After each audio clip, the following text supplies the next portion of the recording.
Kembali lagi di Shalom Dok, saya Dr. Vito Damai. Selamat datang pemirsa MNC Channel. Kembali lagi kita akan bicara mengenai kesehatan dan juga tipsnya. Kali ini mengenai kesehatan mental. Dan kali ini bersama dengan Dr. James Aloysius, SPKJ, seorang psikiater. Dokter, selamat datang kembali. Kita ngomong sekarang mengenai NPD ya. Banyak orang mungkin yang tanpa mengerti, mereka bilang narsis amat gitu ya. Nah tapi mungkin nggak benar-benar paham. Sebenarnya ini apa sih NPD ini? Jadi, mungkin kita bicara PD-nya dulu ya. Ya. PD itu personality disorder. Sebenarnya ada banyak banget personality disorder. Cuma yang lagi ngetren kan narcissistic personality disorder aja gitu. Sebenarnya ada sekitar 10 personality disorder. Itu kita bagi jadi 4, jadi 3 klaster A, B, C gitu. Dan narsisistik ini masuk klaster B sebenarnya. Jadi di dalam klaster B itu juga ada beberapa gitu gangguan kepribadian gitu. Nah, khusus untuk narsisistik ini, jadi saya jelasin personality disorder dulu ya. Jadi personality disorder itu gangguan kepribadian. Kepribadian itu dibentuk usia 3 tahun, selesai dibentuk usia 18 tahun. Ya, jadi kita nggak bisa ngeliat itu sebagai suatu penyakit kayak depresi, kayak yang lain, bukan. Dia adalah satu bentuk kepribadian. Pola pikir, pola perasaan, pola perilaku yang menetap, yang masuk ke dalam setiap sisi bentuk kehidupan dia dari dia kecil sampai dia dewasa. Nah jadi nih, biar lurus dulu nih. Jadi ini dari lahir udah punya atau gimana maksudnya? Mulai dibentuknya usia 3 tahun tuh. Jadi mulai dibentuk? Jadi kita udah bisa ngelihat tanda-tandanya dari remaja, terutama remaja ya. Remaja itu paling kelihatan banget kalau udah ada gambarannya gitu. Remaja udah ada kelihatan gambarannya. Makanya DSM ngeluarin screening tuh mulai dari remaja. Dan begitu dia udah lewat 18 tahun, itu kepribadiannya dianggap udah terbentuk gitu. Nah, untuk narsisistik sendiri itu ada beberapa kriterianya, jadi cukup panjang gitu. Jadi salah satunya dia itu selalu ingin dikagumi biasanya. Terus pasiennya suka merasa dirinya spesial dan cuma bisa dipahami oleh orang-orang spesial juga. Terus kadang-kadang dia manipulatif. Manipulatifnya dalam hal ini artinya dia berusaha untuk memanfaatkan orang lain untuk kepentingan dirinya. Iri dengan orang lain atau merasa orang lain iri sama dia. Ya. Terus dia juga sering punya fantasi tentang kebesaran. Jadi kayak kesuksesan, cinta yang ideal tuh yang seperti apa gitu. Ada beberapa kriteria lainnya gitu. Nah ini kan mirip seperti pada orang-orang yang umumnya juga, tapi bagaimana cara membedakannya? Maksudnya bahwa ini yang ini nih. Ya, nomor 1 dalam hal personality disorder ya, saya harus peringatkan kalau bukan ahlinya jangan coba-coba menilai. Jangan mencap diri sendiri. Jangan mencap diri sendiri, jangan mencap orang lain gitu. Konsultasi kalau memang misalnya nih yang mau diperiksa itu nggak mau dibawa ke psikiater atau ke psikolog, datang sendiri aja nggak apa-apa, terutama keluarga dekat ya. Datang sendiri aja, keluarga dekat biasanya kita cukup bisa melihat, walaupun kita tidak bisa mendiagnosis karena kita tidak di depan ya, tapi paling nggak kita bisa ada lihat gambarannya gitu. Tapi kalau untuk diagnosis memang orangnya harus datang gitu. Dan ya itu nomor 1, nggak boleh, jangan ngediagnosis, karena memang ngediagnosisnya itu sebenarnya kriteria diagnosis yang dibikin di DSM itu hanya untuk mempermudah.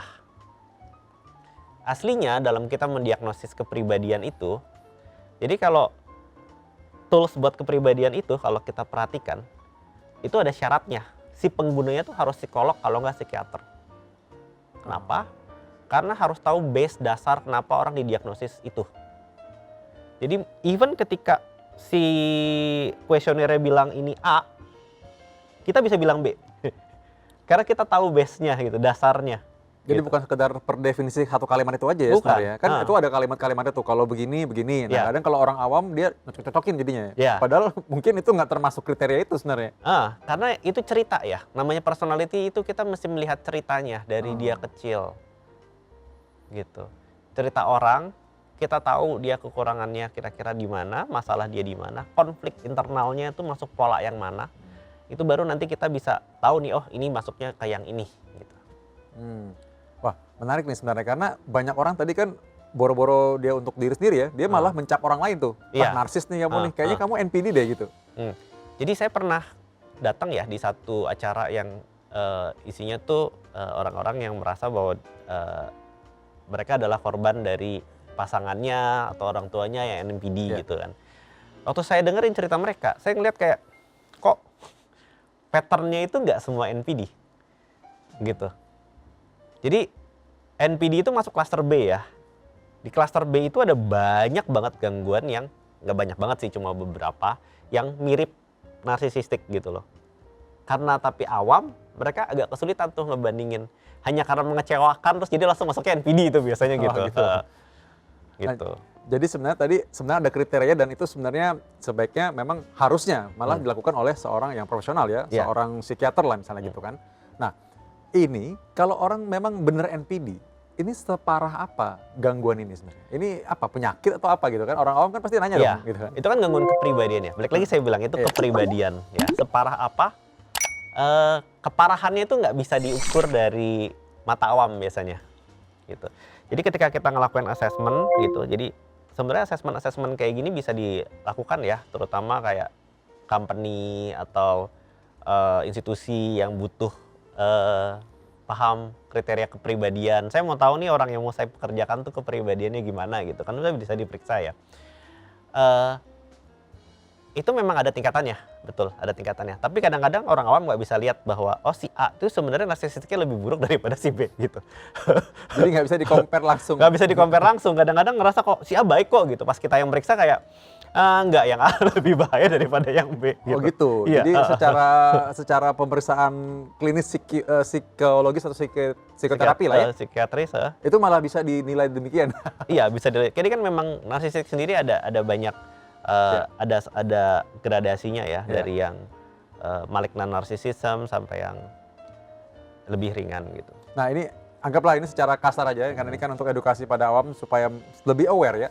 Sejauh apa kita menetapkan berat ringannya? Apakah karena dari gangguan hubungan personal dengan orang lain, atau tadi limitasi dalam pekerjaan atau kehidupan sehari-hari? Narsisistik itu biasanya yang rugi itu orang sekitar.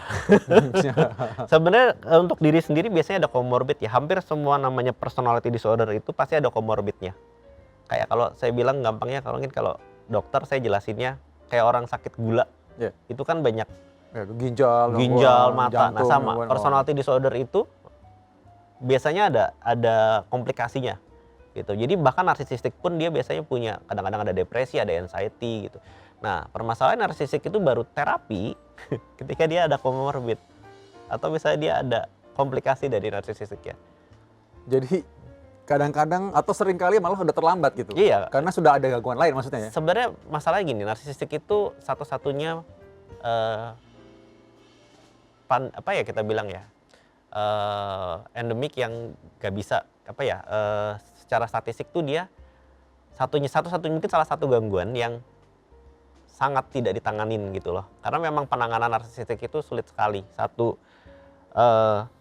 Itu satu-satunya yang saya tahu ya, personality disorder yang sampai saat ini saya cari tidak ada data statistik yang cukup banyak tentang data penelitian cukup banyak tentang penanganan narsistik. Karena memang mostly fail gitu. Jadi kalau kita mau ngelihat apakah ini bisa ditanganin apa enggak, mostly sulit sekali. Gitu. Terapinya ada yang banyak menjanjikan, tapi ya itu karena kita mau pakai motivational interviewing pun itu sulit sekali. Jadi maksudnya ini sangat sulit berubah gitu maksudnya? Hampir. Jadi ibaratnya kalau kita lihat ya dok ya, kalau misalnya ada kasus-kasus yang spesial itu kan masuk ke case report ya dok ya. Nah Bayangin Ini banyak tapi masuknya tuh cash report dok, Cash report bukan gitu bukan ya. masuk ke Statistik data IBM statistik gitu ya? Iya, kan IBM. Oke, Masuknya baik. cash report. Karena sebenarnya memang sulit untuk ditangani dan masing-masing akan punya cerita sendiri ya sebenarnya kan. Ya, Personalnya beda, uh-uh. impact-nya ke lingkungan sekitar juga lain. Betul. Dan mungkin tadi ya orangnya kan nggak sadar tuh Uh. gimana cara ngobatinnya atau cara menterapinya ya. Iya, cash reportnya aja bahkan seringkali kayak nggak pernah bener-bener 100% baik gitu, nggak dok biasanya. Nah, tapi ada dong pasti manfaatnya terapi. Maksudnya kan membuat dia mungkin setidaknya mengurangi impact ke lingkungan kali, apa gimana gitu ya? Ya, biasanya kita fokus ke mengurangi impact ke lingkungan ya dok ya. Hmm. Nah, tapi tetap aja sih biasanya dok, nggak, itu sulit sekali. Nah, apakah memang gangguan seperti ini makin lama makin berat? Nah, ini masalahnya narsisistik ya dok. Iya. Kita nggak pernah tahu gitu, karena memang topengnya kan tebal sekali ya. Nah, jadi memang untuk terapisnya pun biasanya kesulitan sekali ketika ngadepin narsisistik gitu. Sangat melelahkan dan ya itu biasanya nggak mudah buat kita nanganin narsisistik. Apa sih impact-nya yang apa yang menurut dokter tahu ya? Mungkin apa yang dokter tahu atau yang pernah dokter alami sendiri, apa impact yang berat gitu? Impact narsisistik ya dok ya. Yang paling bahaya tuh kalau dia ada di company sebenarnya. Apalagi kalau dia posisi ada di atas. Itu ke bawah pasti rusak. Yang paling parah biasanya SDM. Impact, kalau menurut saya impact paling besar tuh bukan di rumah tangga. Di rumah tangga ya memang yang kena keluarga ya. Yeah. Tapi kalau di company yang kena banyak keluarga. Karena ya mungkin jadi toksik banget ya dan menyebar ya. Iya. Karyawannya punya keluarga juga, mungkin Iya. dibawa ke rumah. Dibawa ke rumah dan Efeknya itu ya? iya, dan efeknya biasanya cukup signifikan ya. Dan biasanya kan narsisistik itu memang banyak masuk ke institusi-institusi yang besar dalam tanda kutip, karena mereka butuh pengakuan itu kan. Jadi kalau misalnya perusahaan udah besar, itu justru lebih gampang tuh orang-orang ini masuk.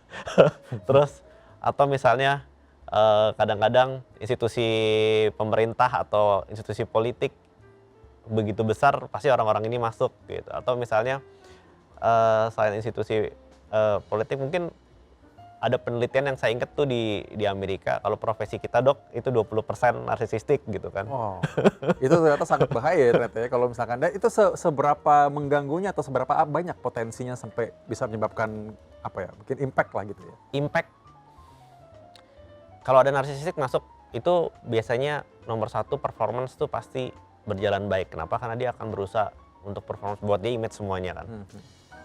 Tapi image semuanya itu kan dia akan korbanin semuanya ya dok ya. Iya. Nah, termasuk orang yang ada di situ gitu.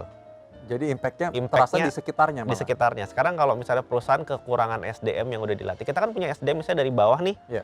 udah terlatih, Iya. naik pelan-pelan, terus tiba-tiba kita taruh atas itu cetek kayak langsung ke bawah bisa hilang semua. Yang rugi perusahaan. Oh, oke. Baik dok, ini menarik sekali karena satu, ini gangguan yang tidak banyak orang sadar, Iya. atau malah sebagian besar tidak sadar ya. Iya. Kadang kalau ini gangguan dan juga impact-nya ternyata di sekitar. Iya. Dan bisa menular dalam tanda kutip ya. Iya. Menular karena mungkin orang membawa efek impact tersebut, mungkin ya sakit hati atau apa, akhirnya dia merilis itu ke orang lain. Nah jadi kita mungkin bagaimana kalau kita bahas bagaimana cara kita merespon terhadap orang seperti ini ya. Tapi jangan jawab dulu dok, kita akan bahas satu lagi tetap di Shalom Dok.